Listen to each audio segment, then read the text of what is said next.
Bismillahirrahmanirrahim. Assalamualaikum warahmatullahi wabarakatuh. Perkenalkan, nama saya Wahyuni.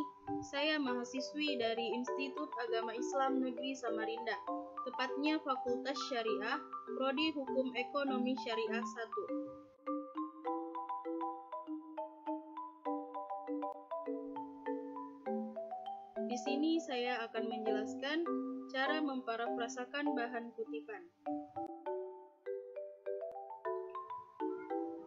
Langkah-langkah memparafrasakan bahan kutipan. Yang pertama, pengertian parafrasa. Kedua, memeriksa kutipan. Ketiga, menggunakan kata-kata sendiri. Dan yang keempat, memasukkan sumber kutipan. Pengertian parafrasa. Parafrasa. Parafrasa adalah cara memasukkan pemikiran orang lain ke dalam tulisan Anda, tanpa menggunakan kutipan langsung. Anda bisa menggunakan parafrasa untuk membuktikan atau mendukung ide. Jika ingin menggunakan parafrasa, Anda harus bisa menyajikan ide penulis asli dengan akurat menggunakan kata-kata sendiri. Setelah itu, pastikan Anda memasukkan sumbernya dengan benar. 1. Memeriksa kutipan. 1. Pilih 1-3 kutipan. Jangan berusaha memparafrasakan terlalu banyak informasi sekaligus. Fokuslah pada kalimat yang paling efektif dalam mendukung ide atau argumen Anda, dan padatkan menjadi satu pernyataan parafrasa. Jika Anda ingin menggunakan teks yang lebih panjang, sebaiknya tulis ringkasan.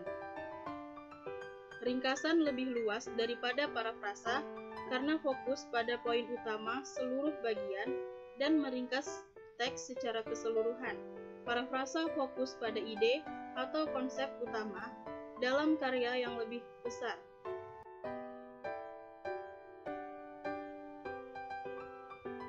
2. Buat anotasi kutipan dengan mengidentifikasi ide utama dan detail pendukung.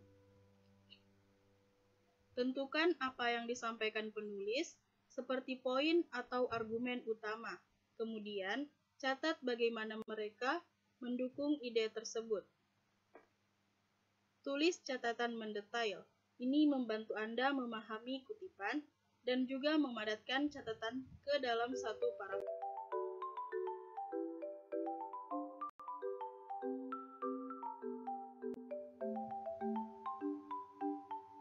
3. Parafrasakan kutipan jika kata-katanya tidak lebih penting daripada ide itu sendiri. Jika Anda bisa mengekspresikan ide yang sama dengan kata-kata yang berbeda, sebaiknya gunakan parafrasa.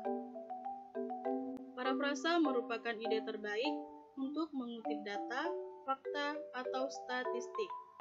Anda bisa menggunakan parafrasa untuk menghindari terlalu banyak kutipan langsung. Parafrasa memadatkan ide dalam kutipan dan mengubah bahasa orisinal.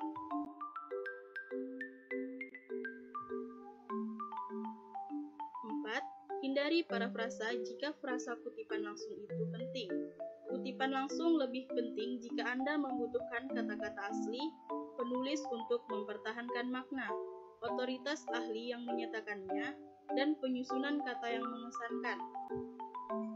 Misalnya, Anda bisa mengutip langsung kata-kata Soekarno, "Beri aku 1000 tua, niscaya akan kucabut semeru dari akarnya. Beri aku 10 pemuda, niscaya akan kuguncangkan dunia," karena kata-kata aslinya penting. Sebaiknya, gunakan kutipan langsung untuk kata-kata tokoh politik, selebritas, atau penulis. Jika bahasa teks Anda penting, kutipan langsung mungkin yang terbaik. Akan tetapi, Anda bisa memilih untuk memparafrasakan paragraf atau kalimat panjang supaya lebih ringkas dan padat. 2. Menggunakan kata-kata sendiri.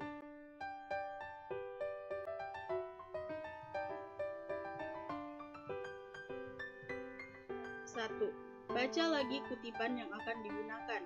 Anda harus benar-benar memahami kutipan sebelum bisa membuat parafrasanya. Dalam beberapa kasus, kutipan harus dibaca berulang kali. Fokuslah pada ide dalam kutipan, apa yang ingin disampaikan oleh penulisnya. 2. Nyatakan ulang ide menggunakan kata-kata sendiri. Gunakan catatan dan pemahaman Anda terhadap teks secara keseluruhan.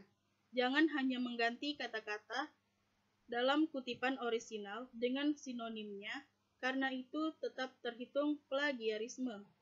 Sebaliknya, pastikan parafrasa Anda orisinal.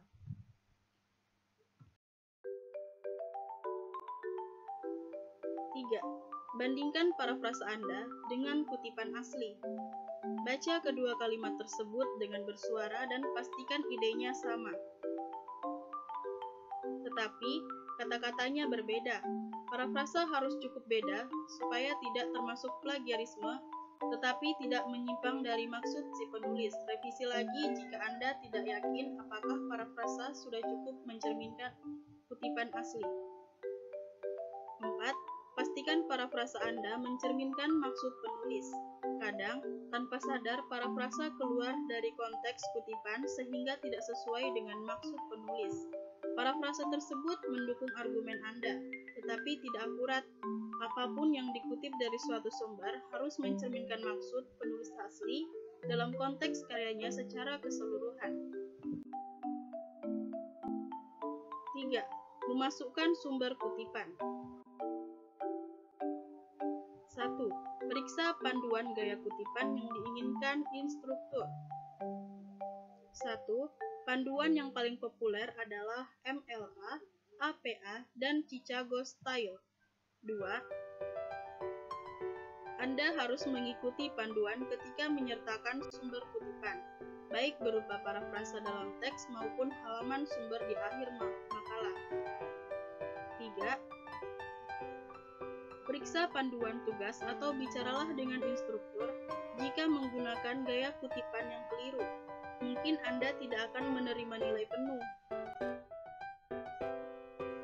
2. Gunakan tanda kurung untuk kutipan dalam teks dengan gaya MLA atau APA.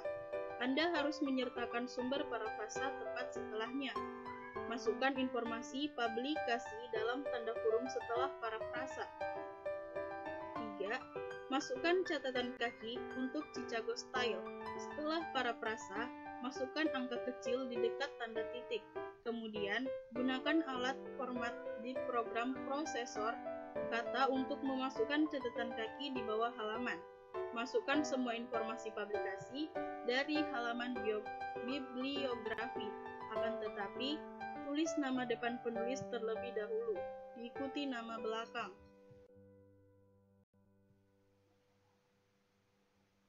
4. Buatlah halaman karya yang dikutip. Referensi atau bibliografi. Anda harus mempersiapkan sumber kutipan sesuai gaya yang ditentukan. Tiap tipe sumber memiliki format tersendiri untuk mencatat informasi penulis, judul, dan penerbit. 1. Halaman karya yang dikutip untuk gaya MLA. 2. Halaman referensi untuk APA.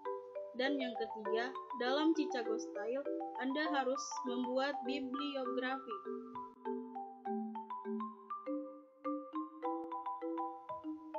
Baik, itu saja yang saya dapat sampaikan untuk materi cara memparafrasakan bahan kutipan.